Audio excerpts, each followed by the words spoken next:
Season 5 of the Kashif Booth podcast is proudly sponsored by Tailor.style, a men's fashion styling subscription service, which uses AI and professional stylists to find the right clothes for your next event. Whether it's a business work trip, a movie premiere, Tailor.style can cater all the needs for you, and you don't need to keep the clothes. You can hire them and send them back once you're done. With their several different subscription packages, you can get clothes monthly or quarterly. Tailor is perfect for the busy man on the go, or if you are working in the film or TV industry and you need some clothes for your latest production, hit up Tailor.style. You can be able to get reasonable clothes at great prices and no fuss. You can return them when you're done. It's so easy. There's just 5 simple steps. You curate the clothes that you need it for, then you get a new package of clothes in 2 to 3 business days, and then when you're done, swap them out for new ones and enjoy. And then you can repeat the whole process whenever you need a new set of wardrobe for whatever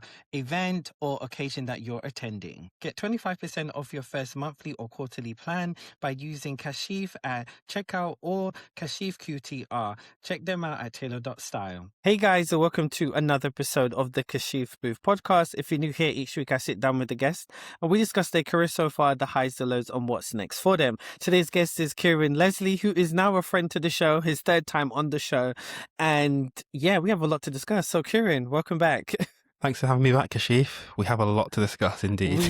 We do. So if you have been living under a rock, Sir Keir Starmer resigned on Monday. And I'm going to probably have to like screenshot and be like, I just messaged Kieron as soon as I saw this. I was like, he resigned. Like, what? It still makes me laugh. Who'd have thought? Because, you know, the last time we were on the show, we were talking about the local elections and, you know, the impact of that. And we've all seen the results of the local elections. And I don't think any of us were surprised by the results. But, you know, your prediction was, you know, you didn't think Keir Starmer would resign. He didn't initially. He waited about what?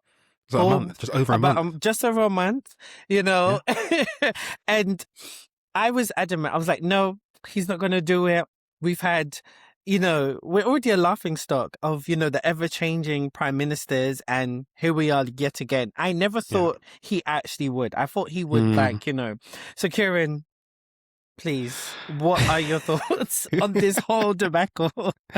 This whole debacle. There are so many thoughts I have. Let's start with the by-election itself in Makerfield. And why did the by-election happen? Well, it's because of what we were talking about last time with the local election results. So as we predicted, they didn't go very well for Labour. And essentially that sparked a mass panic in Labour, among Labour MPs, backbenchers. They're like, oh my God, Reform is now on the march. We have Reform who are now performing really well in all these council seats, winning all these councils. We now have the Greens to our left as well, who are now performing quite well. It's like, oh my goodness, what are we going to do? And I think the answer that they came to was, we have to get rid of Keir Starmer.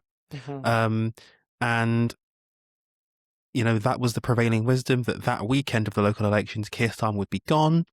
And then what happened? Nothing happened. He survived, as I predicted. And I was like, yes, my prediction was right. He survived the local elections. And I kept looking at my calendar, and as the weeks went on, I was like, oh my God, I was actually right. He survived. And then this by-election happened. There's a couple things I want to just pick up on with the local elections. So you'll remember that Labour did badly. And then there was this whole thing about, will West Streeting challenge Sir Keir Starmer, because West Streeting resigned just before the local elections. And there was a whole debacle drama about whether or not he'd then challenge him. Now, there was a report that came out before the local elections, and the report said that West Streeting had the numbers to challenge the Prime Minister. So just to recap, you need 81 MPs in Labour to challenge the Prime Minister. And that triggers a contest. The Prime Minister, as Labour leader, is already on the ballot in that. And there was a report that said West Streeting had the numbers and he would challenge the Prime Minister should a contest kick off. Those are the words used. And immediately when I read that, I was like, he doesn't have the numbers. No way does West Streeting have the numbers. Because if you had the numbers, why would you wait for a contest? And his answer was, well, we'd have a battle of ideas. We should have Andy Burnham in the race. Let's compete and let's make sure that we make the right choice. Bullshit. That's not how politics works. The way it works is if you have the numbers and your prime minister is wounded, you strike while the iron's hot. The iron was hot for a whole weekend. He bottled it. Okay? So West Streeting, this whole time, yeah, he's a big challenger, blah, blah, blah. He never had the numbers. And as we saw this week, he bowed down to Andy Burnham because he never had the numbers, in my opinion.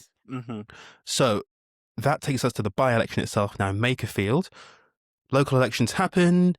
An MP called Josh Simons resigns his seat. He only won that seat 2 years ago, but he says, I'm going to stand down to allow Andy Burnham, the Mayor of Greater Manchester, to run because Andy Burnham knows the people of Manchester really well. He understands our communities. He is the person who can beat reform. And he says, I'm going to let Andy Burnham run in my seat. Why is that important? Because if you want to be leader of the Labour Party, you have to have a seat in the House of Commons. Now, you'll remember that, and viewers and listeners will remember that Andy Burnham previously wanted to stand in a seat called Gorton and Denton, and the Labour Party blocked him from running in that seat, which I think, now looking back, was a strategic error on Starmer's part, because that seat, you had the Green Party vote was a lot more prominent. So for Andy Burnham to compete against the Green Party, let's say if Andy Burnham won that seat, well, winning against the Green Party, not a big deal. You can win those people back probably. That's less of a concern. But the Makerfield constituency, that constituency is so heavily reformed. They did so well in the local elections in that part of the world. And Andy Burnham running in that seat, the fact that he could win against reform, that is the key thing that Labour MPs are looking for.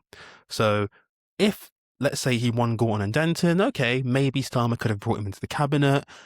And, if Andy Burnham refused, it wouldn't have looked good. But because he won a seat that was so heavily reform, and of course, by the time that this by-election happened, it was after the local elections, Starmer was weakened even further. Starmer couldn't block him from running in that seat, so therefore he had to just say, yes, you can run in Makerfield. And that was the killer blow, I think. And what was even worse about that result was how decisive it was, because a lot of the polling said it was going to be quite tight between Labour and Reform. You had another party called Restore Britain, who are even more crazy than Reform. And so they thought it would be quite close, but actually it was pretty decisive. He got almost 55% of the vote. So that is the reason why we're now in this position where Sir Keir Starmer has resigned. He is now basically said, yes, my party doesn't want me to run and stand in the next election anymore. And effectively now we're going to have a coronation with Andy Burnham coming down on the Avanti West Coast train from Manchester to take the role as Prime Minister. And that's where we are. And we have about 3 weeks until he takes office, barring anything crazy happening, barring any other candidates. But it's highly unlikely that will happen. So around July 17th, 18th, Andy Burnham will become our next Prime Minister. So before we get into the whole what Andy Burnham has to do to kind of win over not only his political party, but the people, the British people, I want to get your opinion on how do you think this makes our country look, that in the past 10 years, we are now going to potentially have, correct me if I'm wrong, because I'm trying to count in my head, our 7th Prime Minister. Like, we are in shambles, So what do you think this makes us as a country look, as Great Britain, that we can't keep somebody in office for at least 5 years? It is a very bad look for our country. It used to be in Europe that Italy would go through prime ministers a lot.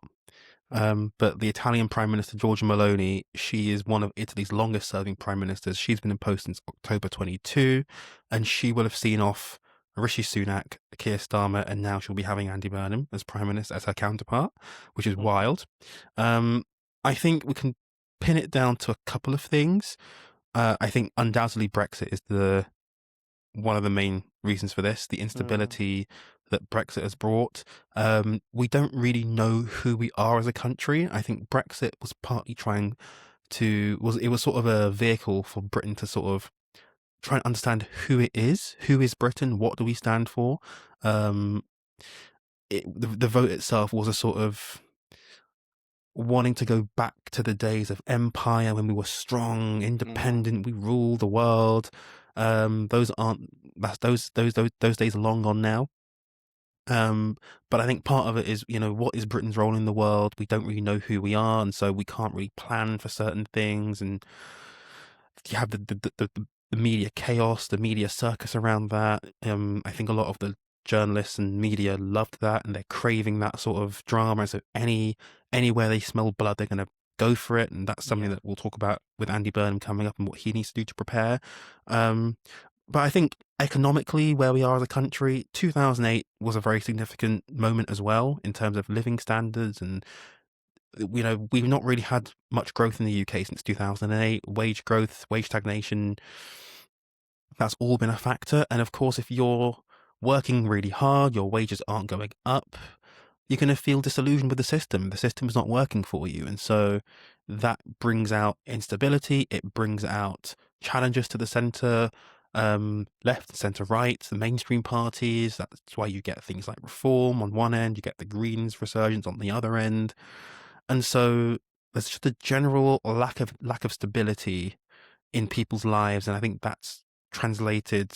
We've had Brexit, and then, Boris Johnson winning the election, and then, it all went wrong for them. And then they had several prime ministers, Liz Truss. All of these things just feed into one, and then it sort of becomes a bit of a malaise, as Jimmy Carter once put it. And so all of these things coming together, cost of living crisis, and people are frustrated. They're angry. They want a target. And I think that Keir Starmer didn't do enough to show what he was made of, and then he didn't really say what he stood for, what his vision was, and so people then project their insecurities onto him. And I think, their protest frustrations, whatever they were, they just threw it on Keir Starmer. Keir Starmer's the bad guy and all that stuff. And so 7 prime ministers in a decade, not a good place to be.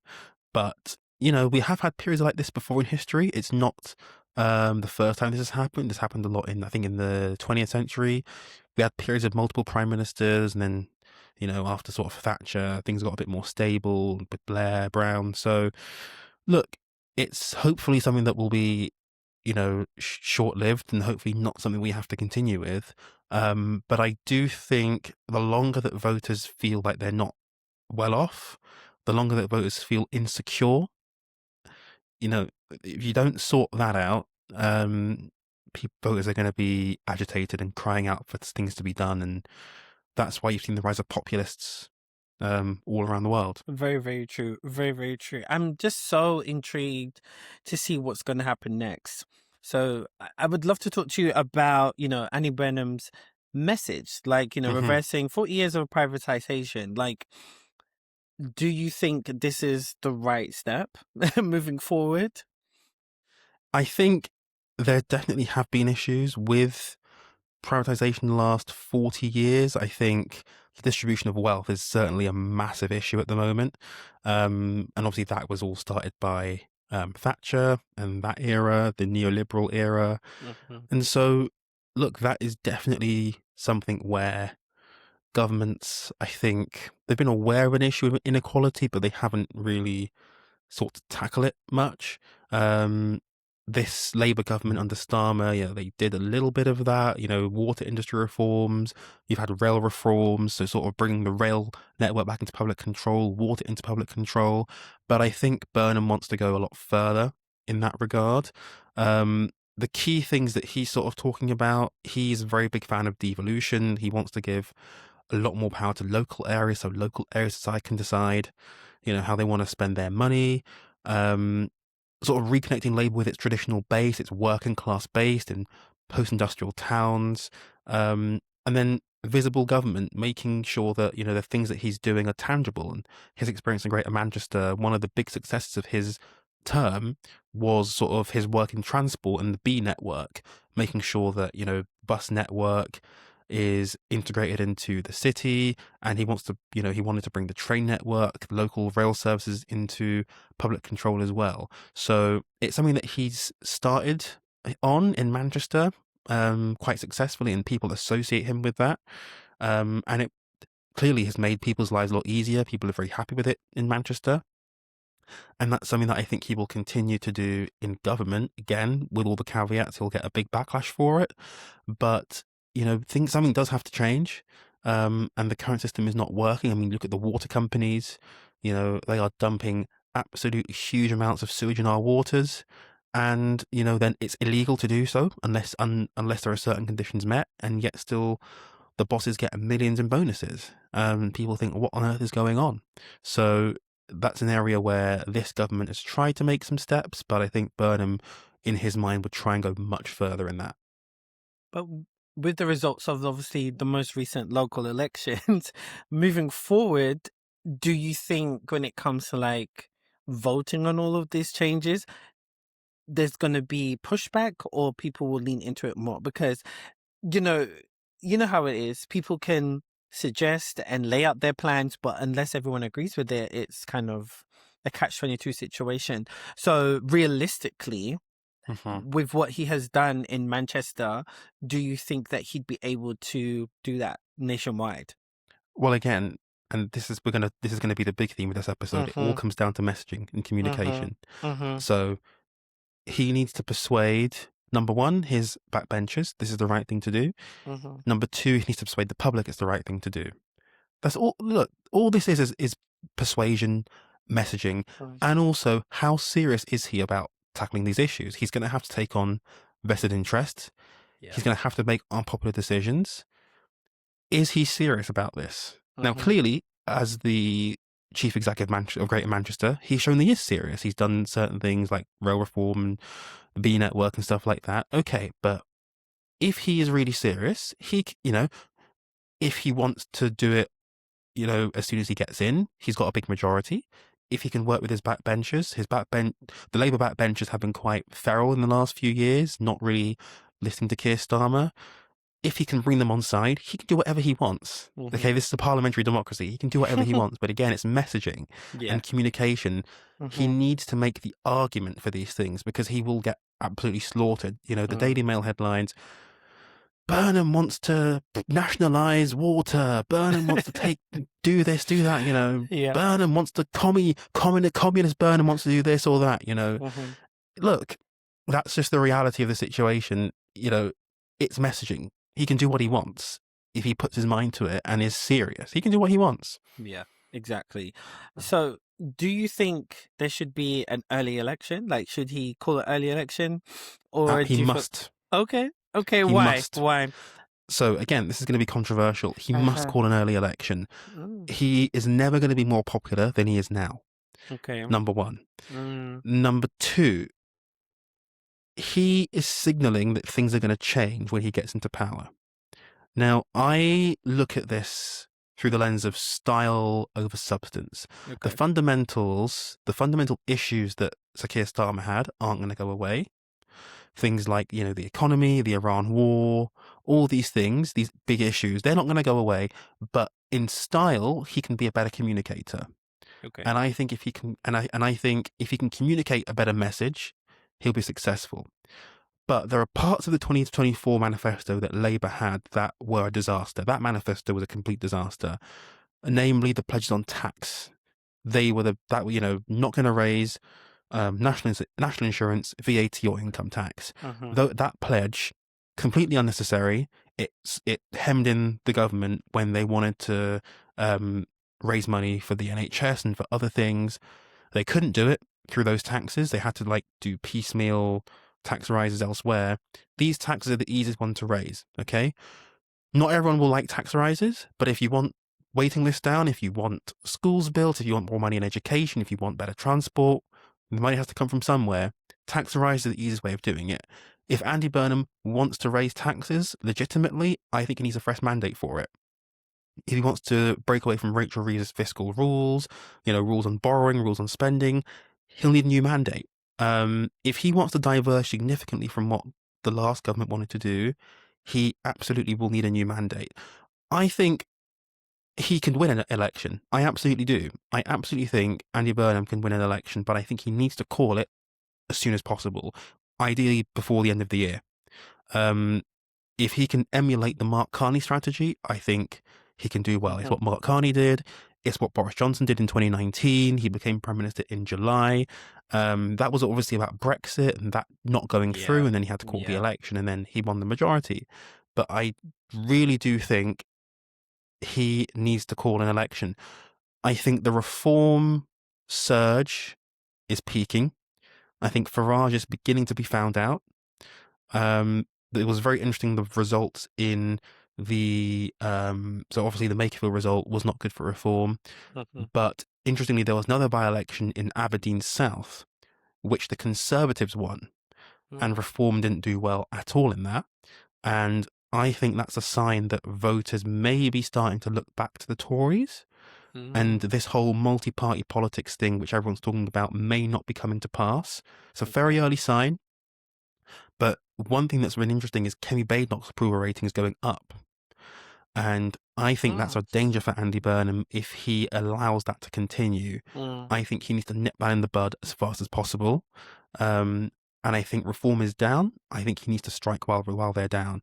He's a fresh face. He is a politician. He can campaign. He's charismatic. People like Andy Burnham. People didn't like Keir Starmer. He was all right, he's a lawyer, whatever. They didn't like him, even before the election. They didn't like him. People like Andy Burnham. So I think he absolutely should call an election. I get the arguments for not doing it. I don't think many of his MPs would like it. There's still 3 years left of this parliament, but I believe he needs a fresh mandate. He hasn't been subject to enough scrutiny.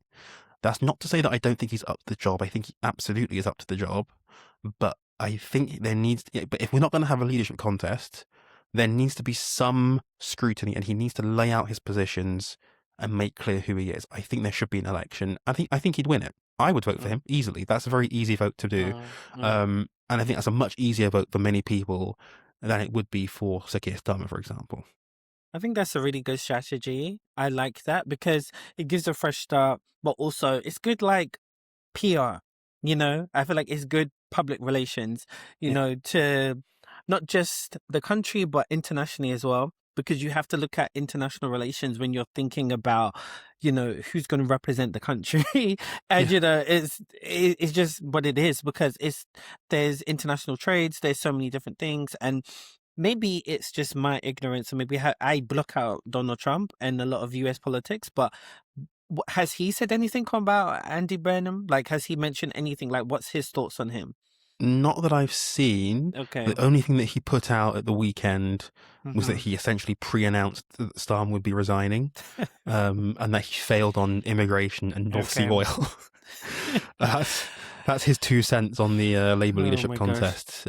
We await to see what he thinks about Andy Burnham, but that's going to be quite a meeting in a few months' time. Exactly. I'm really intrigued about that. Very, very. Because listen, Trump may be in many things, but sometimes he can be just so witty that it makes you laugh. And it's like, you know what? You had me, but no, I remember who you are.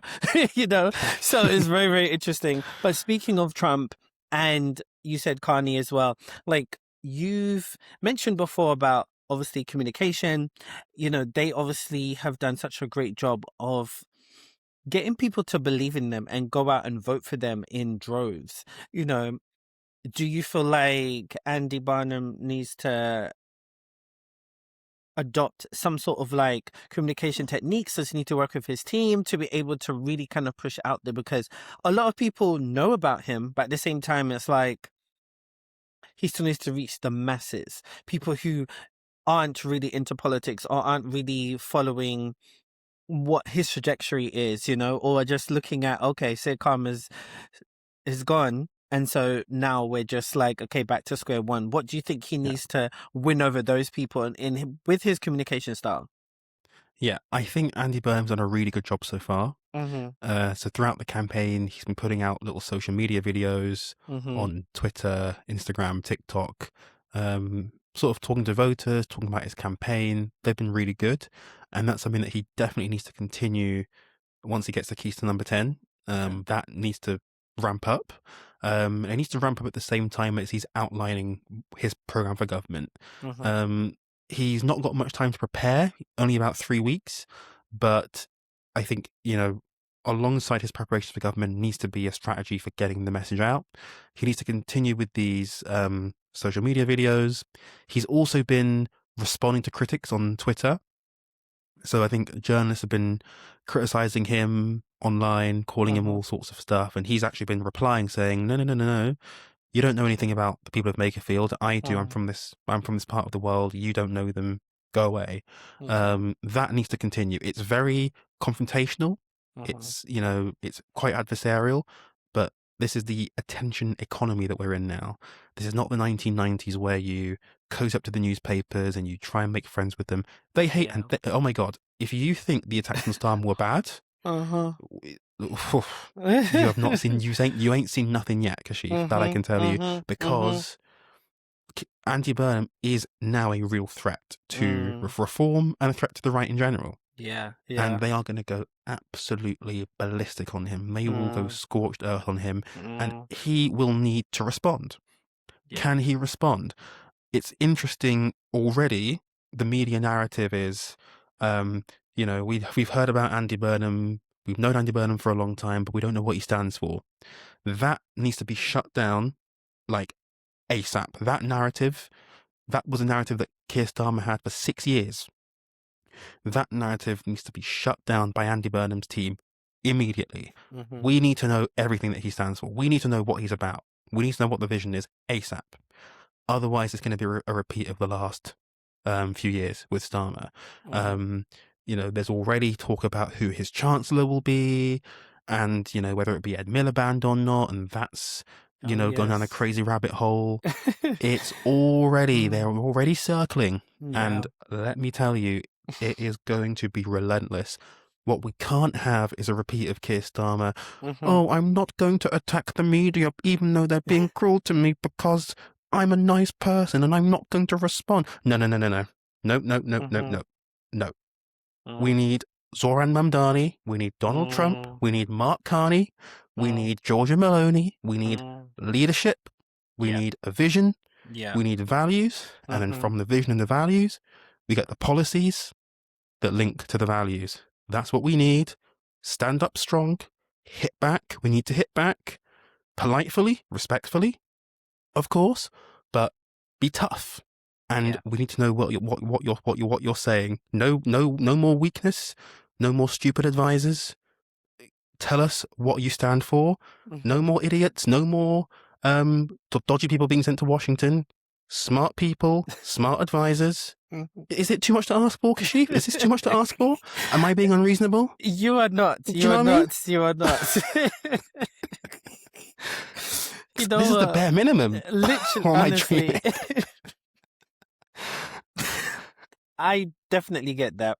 And, I wanted to ask you as well, like, do you think when he goes into power that he would do like a full house, like sweep, like just be, I don't want David Lammy being my deputy. I want, just a full house. Like, do you think he's going to do that? Or do you feel like he's just going to get his feet wet and then kind of go from there? I think initially he's going to be getting his feet wet and then see where he goes. Okay. So the reporting is that he doesn't want to make crazy drastic changes to the cabinet because he's worried. Well, first of all, he didn't run on the manifesto. So he sort of wants to, keep the legitimacy of the last victory and keep most of the people in the cabinet, maybe rejig them, but broadly keep the same people.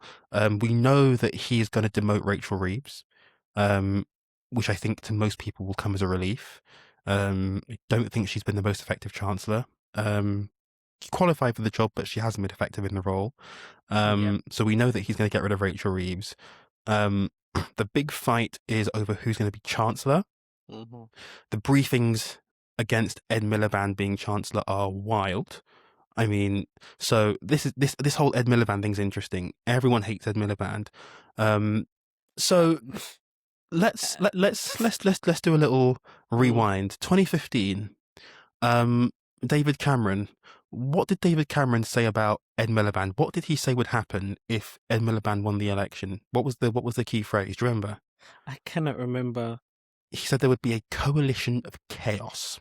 Remember the Yes, coalition of chaos? yes. There would be a Yes. coalition of chaos if Ed Miliband wins the election.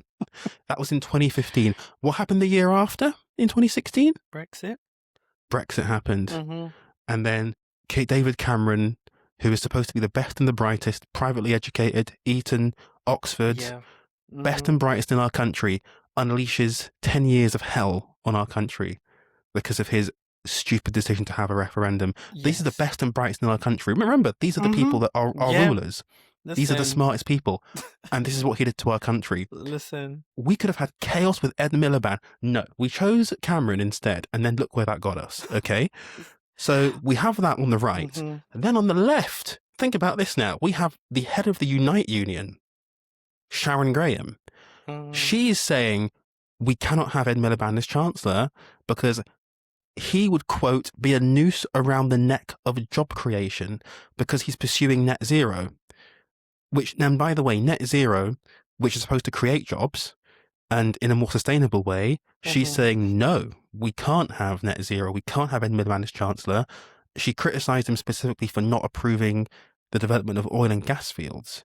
So we have on the right attacks on Miliband. They hate Ed Miliband on the right because he's actually one of the most effective cabinet ministers and he actually believes in something. He's really passionate about the environment and he's very effective in his job. That's why they hate him. But now on the left, you have all these attacks against him. There's a massive movement to stop Ed Miliband becoming Chancellor. I find all these attacks insane. He's more than qualified to be Chancellor. He was in the Treasury as a special advisor under Gordon Brown in the late 90s, early noughties. He's more than qualified to be Chancellor, but the attacks on him are relentless. And the fact it's coming from both sides, it's wild. That's the big battle. The Home Secretary position is interesting. Shabana Mahmood is being touted as a possible Chancellor, but she wants to stay as Home Secretary. They're the really big issues at the moment regarding the cabinet selection. But Chancellor is the one where, it is a very important pick because you don't want to spook the bond markets. We've borrowed so much money as a country. We owe it to the markets. Therefore, the markets, if they think that we're doing risky business, they're not going to be happy. Right. And that's what happened with Liz Truss in 2022. So there is legitimate, questions to be asked about who the Chancellor will be. But my God, some of the briefings against Ed Miliband, wild. And it's only going to ramp up as the weeks go on. Exactly. But we can get into it later why I have my theory on the whole Ed Miliband. Let's do it. We could do that later. We'll get there. But I wanted to ask you as well, like, how important do you feel like it is to, bring some ties back to the EU? Like, how important do you feel like that will be, I think, for not just our relations with the EU, but also the British people as well? It's really important. Today is 10 years to the day since David Cameron resigned. The day that we're recording this, it's 10 years to the day since Cameron resigned as Prime Minister. There's no accident that Starmer is resigning The same 9 week. years and 963 days to the day since Cameron resigned. That's no coincidence. Look, this EU issue is really important. It's really, really important economically. Economically, we are in decline as a country. The country's declining. We've had a decade of decline, and we need to grow our economy again. The easiest way of doing so is closer ties to Europe. My proposition is that we rejoin the single market and the customs union. It would mean we have to give up freedom of movement. It would mean we'd have to sign up to freedom of movement again, which a lot of people, Brexiteers, would hate, but that's too bad. It would mean we would be a rule taker rather than a rule maker. Again, that's too bad. We were in the European Union. We were a rule maker before. We are out of the European Union. We're no longer a rule maker. Tough. If you wanted to be a rule maker, we should have stayed in the EU. So that we are where we are. We have to rejoin the single market and customs union. I don't think we should rejoin the EU because we had a referendum. We voted to leave the EU. That should be respected. We didn't vote to leave the single market or the customs unions. I think we should rejoin. Now, in the Makerfield campaign, it was really interesting that Burnham didn't want to make Brexit an issue. And understandably, because Makerfield voted 65% to leave the EU. But we do know that Burnham believes we should be back in. He said only last September that he would like to see the UK back in the EU within his lifetime. So immediately that wins points from me because he is not following the Starmer denial of how bad Brexit's been. Because we know that Starmer internally believes it's been bad, but he obviously would lie on television and say, no, it's not been bad. We can't reopen the debate, because he thought that he had to win over the voters who voted to leave.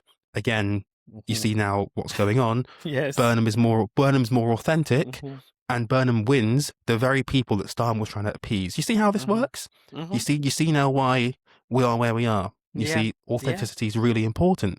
The same people that Starmer was trying to appease, all those years ago, not talking about Brexit, is backfired. Those people have now voted for Andy Burnham. This is why this is so important. You understand the dynamics here, right? So this is vital. This is vital stuff. People are crying out for growth, and it's so obvious. But he probably won't want to rejoin the EU, immediately. But he just needs to signal closer ties, and look, he needs to make the case that Brexit is, it's harming business. Businesses were promised less red tape. It's actually meant more red tape. Traveling abroad to become a nightmare across Europe. ETIAS is now a thing, and it's just unnecessary bureaucracy, a total waste of money. That's the sort of thing you need to talk about when it comes to Brexit and ties to the EU. It's not going to be easy, but I think that talking about Brexit and closer ties to the EU will be an effective electoral strategy. It's one of the easiest ways you could unite the left leaning parties. The Lib Dems, certainly, some Greens as well. You could get quite a good coalition of support around that idea. And I just think the arguments for staying out are a dud. I love your argument, and to me, if people aren't picking up on it, I am. You're really highlighting what has been the problem in the past 10 years. And I'm just going to try and use a word that sums this up. It's just been hand-holding, but also appeasing to what they feel like the general voters have wanted since Brexit. And that has been the detriment, essentially, to our economy, to our country, just period. Because I will always remember the day of the Brexit results, for example. We won't say too long on Brexit because that could be a whole thing. But I remember seeing so many people who were being interviewed, first reactions, and they were like, oh, I didn't really know, so I just voted out. I didn't, and I've always said this, that, and like what you've just said, what David Cameron did was a mess. He never should have announced this. He never should have called a referendum. He never should have brought this to the public, because there was not any sufficient information for us to properly understand what this would entail. And I was only, how old was I? I think I was 24, and I was very confused. And then I was leaning out. Then I was like, you know what? I really don't understand. So I was like, you know what? I'm just going to vote in. I'm going to vote Remain. Okay? I'm just going to vote Remain. And I think I told you before when you was on the podcast, my Hotep family, okay? If you don't know what Hotep is, Google it, guys. They voted out. But, so it's but again, it's nobody really thought of the consequences of this, because you were fed so much misinformation, or sometimes it was so much of information that it got lost. And I think instead of people trying to not admit that we made a mistake, here's how we're going to correct it, that has been the detriment. And if Andy really leans into this is what I feel like you're saying, and I feel like this is definitely the right strategy. If he leans into, this is where we went wrong, we apologize, this is what I want to do next. And that's how, in my opinion, Barack Obama got the people in 2008. They were looking at what Bush did with all Iraq and all of that nonsense war that they went through. He came in and literally did the good PR, That's what changed things around. Now, obviously, he went to Trump afterwards, but that's how we got in twice. And this is what we need next, so that we have a long-standing prime minister, not just having a long-standing political party, because it's different. Conservatives were in for so long, but it was just what was it? Duck, duck, goose. Okay, that's what it turned into. Yeah. So yeah, so I think it's really good what you're saying. I really do think that, and I really hope for the sake of our government, they do Yes. that 100%. And just to say, this is why, Mm-hmm. this is my last point on this. This is why I still believe that Cameron is the worst prime minister we've had in the 20th century, 21st Okay. century. He's Okay. worse than Truss, because at least Truss Mm-hmm. has the excuse of cost of living crisis, emergency situation, we've got to do Yeah. something. Yeah. Cameron, this was completely unnecessary. He showed weakness. He didn't stand up for what he believed in, and it's now led us to his mess. This is why I still believe he is the worst. Okay. All right. And period. So I'd want to get your thoughts on the current PLP. Like, what's your thoughts on that? And where can we kind of go forward with it, in terms of like, what is the problem and where can we kind of change it? So the big issue now we have with the current PLP, which is the Parliamentary Labour Party, we've seemed to have had a lack of discipline, lack of party management. Now, this is not good if you are in government, because of course you need to have your MPs on side. You as a government, you can only govern with the confidence of your members of parliament, with the confidence of parliament. As soon as you don't have the confidence of your MPs, you do not have a government and you're toast. So this is where Keir Starmer did a really bad job, because essentially the Starmer strategy and the Morgan McSweeney strategy, who was his, number two, effectively his chief of staff, where they went wrong was sort of punishing dissenters, punishing anyone who had an alternative view, threatening cabinet ministers who wanted to speak up and propose different solutions to things. They went about it the complete wrong way. Tony Blair had so many detractors on the left, Jeremy Corbyn being one of them. But he never kicked Jeremy Corbyn out of the Labour Party in a decade in Yeah. office. Yeah. He kept him inside the tent. Mm-hmm. And I think that is something that's a very important lesson Andy Burnham needs to learn. And I think he knows this intrinsically because he has been an MP before, back in the noughties and in the 2010s. He was an MP, so he knows how this works. And, this shouldn't be too much of an issue for him. But I think he needs to, again, meet with the PLP, understand their concerns, work with them, come to solutions. He needs to persuade them to make some very difficult decisions that are coming up. There's going to be some very difficult votes to take, issues on defence spending. We need more money for defence to rearm. I think the issue of pensions is going to come up again. It looks like when it comes to the triple lock, it's the mechanism where state pensions will rise every year, either by the rate of inflation, average earnings growth, or 2.5%.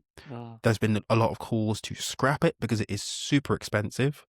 But of course, the last time a Labour Prime Minister tried to go after pensioners, it went horribly wrong. Again, the whole winter fuel allowance, it was rolled out incorrectly, not properly pitched to voters, but there was a left-wing argument to axe it. Because why should we be paying rich pensioners money every year when young people can't afford to buy property? There's an argument to be made for axing it, but Starmer and Reeves didn't make the argument. So Burnham will really need to have to make the argument. If he wants to scrap the triple lock and go after pensioners again, he'll get hounded by the press, relentlessly. Burnham wants to starve pensioners, blah, blah, blah, blah. Again, he's going to have to make the argument to persuade voters, to persuade his MPs to take that difficult vote. So this is this is party management. This is just, this is the basics of parliamentary democracy. He will have a much better understanding of that because he's a politician. Yeah. Where Starmer is not a politician, he's a lawyer. But this is something that he'll have to grapple with. There's going to be some very difficult decisions coming up. Taxes may have to go up. Will he tax income? Will he tax wealth? All of these things are going to be issues at play. He'll need to tackle them and work with his parliamentary Labour Party, work with backbenchers to solve them. And he needs to solve them with them, get them involved, get them in a room, meet with them, make sure they feel like they're heard. And then he can, get whatever he wants done. Definitely. And I think what you're saying is so important because having somebody who's been there, been an MP, he's done it, so he has a better understanding of how it works. He's not just going into this blind, just as like the Yeah, people's champion. He actually is the people's champion, but also knows what to do. right, And so exactly. that again is very important. And yeah, it really is gonna shape things moving forward. And I'm really excited and I'm very intrigued just to see what's gonna happen. And I think we are in a very exciting time because I've not seen any other talk about any prime minister who's been in the changing of hats over the past 10 years have this much. Some people Yeah, got the position by default. Rishi Sunak, exactly. so one thing I know we always talk about, and I love talking about, is that we talk about class, race, and gender when it comes to politics, especially in the Labour Party, in comparison to the Conservative Party and even Reform. Like there hasn't been any, to my knowledge, any discussion about any women in potential, contention to be in the No, race, no person of color, so like again, is this an issue that does need to be addressed when it comes to the Labour Party? Do you want to see more from Andy in terms of speaking about a lot of the racism and hate that so many of the black women who are in the Labour Party receive as well? Like, what do you want to see from him in that aspect? yes, definitely. I think that, so again, we're in the position where Mm-hmm, we have a straight white male in contention for the leadership, mm-hmm, um, and everyone has coalesced around him. Uh, I think the circumstances of the by-election, the fact that he's the one that won that seat, I think yeah. is what has really put him in Mm-hmm. that position. Let's make that clear. Um, there was talk about Angela Rayner running Yes, because her yes. tax issues that she had with her property in Brighton, that was all resolved. So there was talk about Angela Rayner possibly being a candidate. Yeah, yeah. Um, there are other women that were discussed, possibly Yvette Cooper, the Foreign Secretary, Mm-hmm. but she's not really had a big personal movement of her own. Shabana Mahmood is becoming quite popular, but again, she's sort of building a public figure for herself. She's not that well known to the public. Bridget Phillipson, education, Lucy Powell, Deputy Labour leader. Again, these are big figures, but they've not quite built up the profile that Andy Burnham has. But again, we're in this position where somehow, we only have one candidate in the race. We don't have any women in contention, no people of colour in contention. And again, Mm-hmm. it's a question that the Labour Party needs to understand. I said it to you the first time we met.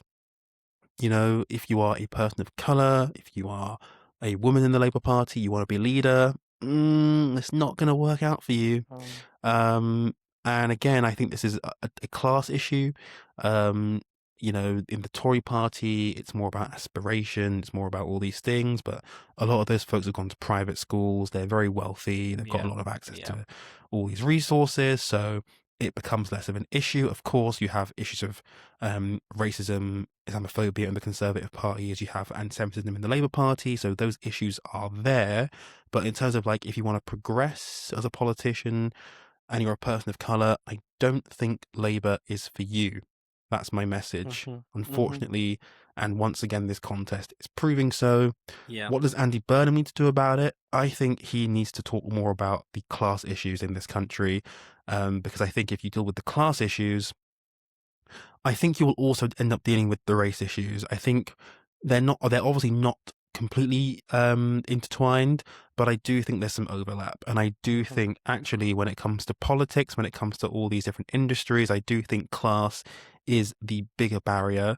And I do think that it is the barrier that I'm sure you've seen this in your industry. I've seen it in mine, Mm-hmm. especially, where are all the working class actors? Where are all the Yeah. working class journalists? Mm-hmm. They don't really exist. It's a Yeah. very middle class Yeah. industry, very upper class industry, because they've had all the private tuition, all the training, the fancier schools. Why do you think journalists made such a big fuss about Rachel Reeves taxing extra money on private schools? It's because they all went to private school, right? Yeah. So it's again, I think Andy Burnham can speak to that, and I think he needs to do more in that regard. I think that's something that he will focus on. He'll have a lot of women in his cabinet, and I think he is interestingly well placed to talk about issues of, I don't think you would have Andy Burnham attacking Diane Abbott in the same way that, or not, maybe not attacking is the wrong word, but sort of dismissing people like Diane Abbott in the way that Keir Starmer did ahead of the 24 election. I think that would be a very different dynamic under Andy Burnham. But I think, again, brings it into focus that this is an issue that Labour has, and I don't really see how it's going to change anytime soon. Only one woman interim leader for Labour, Harriet Harman, back in 2010, after Gordon Brown stepped down and before Ed Miliband became leader. None since. I remember her. Yes. Yeah. Wow. I don't know. Do you think that the lack of diversity within the Labour cabinet is detrimental to them in any way moving forward? Like, just to the general public, do you think it has anything to do with that? Just out of curiosity. It's a tricky question. Obviously, diversity is a good thing because you have different perspectives, different experiences. Literally today in PMQs, you had Kerry Badenoch attacking the Education Secretary Bridget Phillipson, calling her a spiteful class warrior, and trying to harming kids in poverty. Of course, Bridget Phillipson, as the Prime Minister noted, grew up in poverty, so that experience is quite important. You got David Lammy in the cabinet, obviously, who's black. Is it detrimental? It's hard to say if it's detrimental. I think the more varied experiences, the better, of course. But on the flip side, lots of folks would argue the diversity in the Tory party under Boris Johnson's cabinet, Liz Truss's cabinet, Sunak's cabinet, the diversity there that people would argue was detrimental to people of colour in a similar way. True. So, it's a very difficult judgment call to make. I think it can work both ways. But it is an issue if you have the Labour Party, quite heavily made up of people of colour, but yet that representation is not at the top of the party. That's a problem. And I think that it's something that the party needs to grapple with and figure out why that's the case. No, I definitely agree, but I just want to get your thoughts on it, because I personally don't think it is, because I think the way how general public view the government and political parties, I think, especially if they're have like a biased view of the government and they don't vote, for example, they just feel like, well, they're all the same anyway. That's what general people who don't pay attention or don't realize how important voting is. But I just wanted to get to know your perspective on that, because it's such it's always interesting to have that conversation about the Labour Party specifically, especially when you just look at, reform, how diverse it is there. The Green Party, very diverse as well. So, is very interesting, Well, you say, this is interesting because, reform is, very diverse. But look at Zia Youssef, he left reform very briefly because he got quite tired of it. There was clearly something going on there. And he came back, fine. But something's going on there. And then the Green Party, has been some interesting reporting recently about some of the tensions between Zach Polanski and the deputy leader, a guy called Mothin Ali. There's some tensions there as well about race in the Green Party. So it's not a simple, clear-cut thing. There are, these divisions. They are cross-party. They are everywhere, and it's something that all parties are navigating. Yeah, very interesting. What's your Ed Miliband theory before we go? But I find, when I think about Ed Miliband, I remember I just found him very unlikable, not very, when he was the Labour leader, just not likable, not personable. I found him quite, and then that whole thing with his brother, Do you remember there was yeah, that was no good. that was no good. That was a big turning point in politics. Yeah. That was a massive turning point. We'd be in a different 100%. place if his brother had won in 2010. We know, exactly. And so I think like we've just kind of touched on it a bit. Like I just find it very interesting because as you said, like Ed Miliband is perfect for the job, but yeah, both sides are still, the right and the left are doubting him and really criticizing him heavily, you know? And you've literally just alluded to it. It doesn't matter like what political party you're in, or even if you have the same values and views about what you think is best for the country, it still kind of boils down to, in some cases, your race. And the problem that we have in this country is, the number one problem we have is unconscious bias. And that is really leading into why this man is being heavily criticized. It's just what it is, because there's no other reason why, you know, Because of his faith. Yeah, exactly.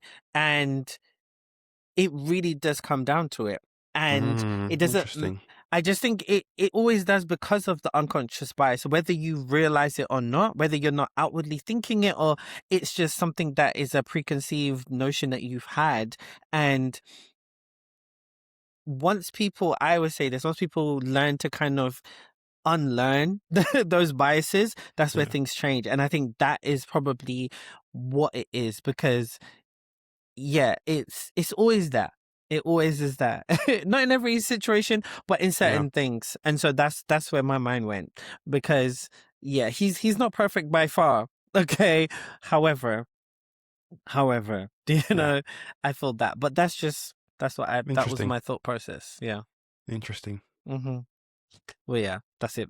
I thought maybe he was gonna add something.